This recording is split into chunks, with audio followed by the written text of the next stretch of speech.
नमस्कार दोस्तों, मैं हूं विमल सर और आप देख रहे हैं सीजी जॉब एजुकेशन। साथियों, बैंक में 3049 पदों पर बहुत बड़ी वैकेंसी आई हुई है। जी हां, इसके लिए आईबीपीएस के माध्यम से आपका चयन किया जाना है। सभी भारतीय जो सेंट्रल गवर्नमेंट का बैंक है, तो इन तमाम बैंकों में लगभग 7 बैंकों में आपके 3049 पदों पर वैकेंसी आई है। पूरे विस्तार से मैं बात करूंगा। जो साथी नए होंगे हमारे YouTube चैनल को सब्सक्राइब कर लेंगे। चलिए सीधे वीडियो पर आते हैं। जैसा कि आपको दिखाई दे रहा है, institute of banking personal selection, जिसको आईबीपीएस कहते हैं, आप सभी जानते हैं। आईबीपीएस के माध्यम से सरकारी बैंकों में वैकेंसी आती है और जिसकी नियुक्ति भी और एग्जाम प्रक्रिया आईबीपीएस के माध्यम से होती है। तो आईबीपीएस ने नोटिफिकेशन जारी किया हुआ है, आप देख पा रहे होंगे, जिसमें लगभग 3000 पद पर वैकेंसी है। बात करूं मैं इसके कंप्लीट डिटेल्स की, तो जैसा कि आपको स्क्रीन पर दिख रहा है, आप नीचे की ओर जाओगे, कंप्लीट डिटेल्स आपको शो होने लगेगा।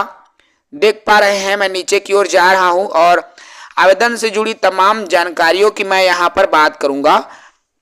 तो देख सकते हो यहां पर आपको शो हो रहा है ऑनलाइन रजिस्ट्रेशन, ऑनलाइन आवेदन की जो प्रक्रिया है 1 अगस्त 2023 से शुरू हो चुकी है और 21 अगस्त 2023 तक आप आवेदन कर पाएंगे। पेमेंट अगर करना चाह रहे हैं तो भी इसी डेट में अर्थात 1 अगस्त से 21 अगस्त तक पेमेंट हो पाएगा ऑनलाइन।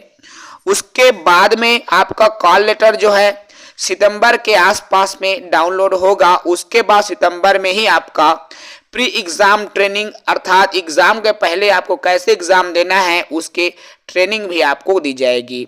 उसके बाद आपको ऑनलाइन एग्जामिनेशन का जो कॉल लेटर है, अर्थात आपका एडमिट कार्ड सितंबर में ही लास्ट तक जारी हो जाएगा। उसके बाद ऑनलाइन एग्जाम प्री का जो परीक्षा है सितंबर या अक्टूबर में प्री का जो एग्जाम है वो होगा। उसके बाद में साथियों आपका रिजल्ट लगभग प्री का रिजल्ट अक्टूबर में जारी किया जा सकता है। पूरा जो शेड्यूल है आईबीपीएस ने जारी कर दिया है, आपको स्क्रीन पर दिख रहा है। उसके बाद मेंस का एग्जाम नवंबर के आसपास में होना तय है और मेंस का जो रिजल्ट है दिसंबर में आ जाएगा। उसके तुरंत बाद जनवरी फरवरी में आपका इंटरव्यू की जो प्रक्रिया है वो शुरू हो जाएगी और प्रोविजनल अलॉटमेंट आपको अप्रैल के आसपास में अस्थायी आपको नियुक्ति भी प्रदान कर दी जाएगी। तो इस तरह का जो शेड्यूल है आईबीपीएस द्वारा जारी कर दिया गया है। जो साथी इच्छुक है भाई आवेदन करना चाहते हैं वो कर सकते हैं।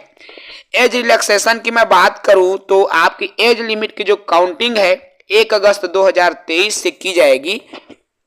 आपकी न्यूनतम उम्र 20 वर्ष और अधिकतम उम्र 30 वर्ष से अधिक नहीं होना चाहिए।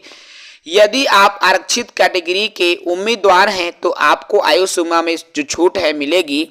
यदि आप एससी एसटी के हैं तो 5 साल की छूट है, ओबीसी हैं तो 3 साल की छूट है। और यदि देखिए अलग अलग इसमें पीएच वगैरह है तो भी उनके हिसाब से छूट मिलेगी। इसके लिए केंद्र सरकार के जो छूट वाला नियम है भाई आप उसको भी देख पाओगे, ठीक है। रिजर्वेशन रोस्टर बना होता है उसको आप देख पाएंगे, वहां से आपको कंप्लीट डिटेल्स भी मिल जाएंगी। इसके बाद मैं बात करूं साथियों सीधा एजुकेशनल क्वालिफिकेशन की, तो देख सकते हो यहाँ पर आपका शो हो रहा है ए डिग्री ग्रेजुएट। देखो ग्रेजुएशन होना चाहिए, एनी डिसिप्लिन, किसी भी विषय में आपके पास स्नातक की डिग्री होनी चाहिए। चाहे आप बीएससी रहो, बीकॉम रहो, बी रहो, एमबीबीएस रहो, बीडीएस रहो, कुछ भी योग्यता आपके पास है, सिर्फ आपका स्नातक होना चाहिए। यदि आप स्नातक पास हैं तो आप बिल्कुल आवेदन कर सकते हैं। आवेदन फीस की मैं बात करूं कि कितना चार्ज है तो देख पा रहे होंगे आपको स्क्रीन पर शो हो रहा है 175 रुपये एसटी एससी और पीडब्ल्यूडी कैंडिडेट को लगेगा और अन्य कैंडिडेट को अर्थात ओबीसी और जनरल को 850 रुपये शुल्क देना पड़ेगा। तो साथियों इच्छुक है तो बिल्कुल आवेदन करें। सिलेबस भी आपको स्क्रीन पर शो हो रहा है। प्री का जो एग्जाम होगा 100 नंबर का होगा, जिसमें 30 नंबर का इंग्लिश आएगा, 30 नंबर का मैथ, 35 नंबर का मैथ्स और रीजनिंग आएगा 35 नंबर।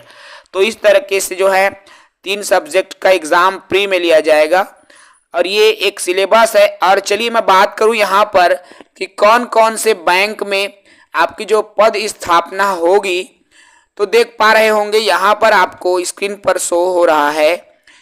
बैंकों की मैं बात करूं तो बैंक ऑफ बड़ौदा में 33 पदों पर, देखिए इसमें टोटल पोस्ट की बात करूं तो 224 पद बैंक ऑफ बड़ौदा में आए हुए हैं। बैंक ऑफ इंडिया में देख सकते हो यहाँ पर, देखिए बैंक ऑफ बड़ौदा में यहाँ पर टोटल पोस्ट तो पता नहीं चल रहा है, ठीक है। अच्छा, बैंक ऑफ बड़ौदा में यहाँ वैकेंसी नहीं है। बैंक ऑफ इंडिया में 224 पद हैं। बैंक ऑफ महाराष्ट्र में नहीं है। कैनरा बैंक में 500 पद हैं। सेंट्रल बैंक में 2000 पद हैं। इंडियन बैंक में नहीं है। इंडियन ओवरसीज में भी नहीं है। पंजाब नेशनल बैंक में 200 पद हैं। पंजाब एंड सिंध में 125 पद हैं। बस इतना ही वैकेंसी आपको देखने को मिलेगी। तो 3049 पदों पर वैकेंसी है। बड़ी वैकेंसी है साथियों। IBPS प्रति वर्ष एग्जाम लेता है और कैंडिडेट का चयन करता है, और जो भी इच्छुक साथी हैं बैंक में जॉब करना चाहते हैं वो बिल्कुल आवेदन कर सकते हैं। 2 चरणों में परीक्षाएं आयोजित की जाती है। एक प्री की परीक्षा आयोजित होती है, उसके बाद मेंस की परीक्षा आयोजित की जाती है। यदि आपका मैथ्स, रीजनिंग और इंग्लिश में स्ट्रांग पकड़ है तो आप बैंकिंग सेक्टर में आवेदन कर सकते हैं। इस वीडियो में इतना ही बात करूंगा साथियों। जो नए होंगे बिल्कुल हमारे YouTube चैनल से जुड़े रहें ताकि इसी तरह की अपडेट जो है CG जॉब एजुकेशन आप लोगों के लिए निरंतर उपलब्ध कराता रहे। इस वीडियो में इतना ही। नए साथी चैनल को सब्सक्राइब करें, लाइक करना ना भूलें। जय हिंद, वंदे मातरम।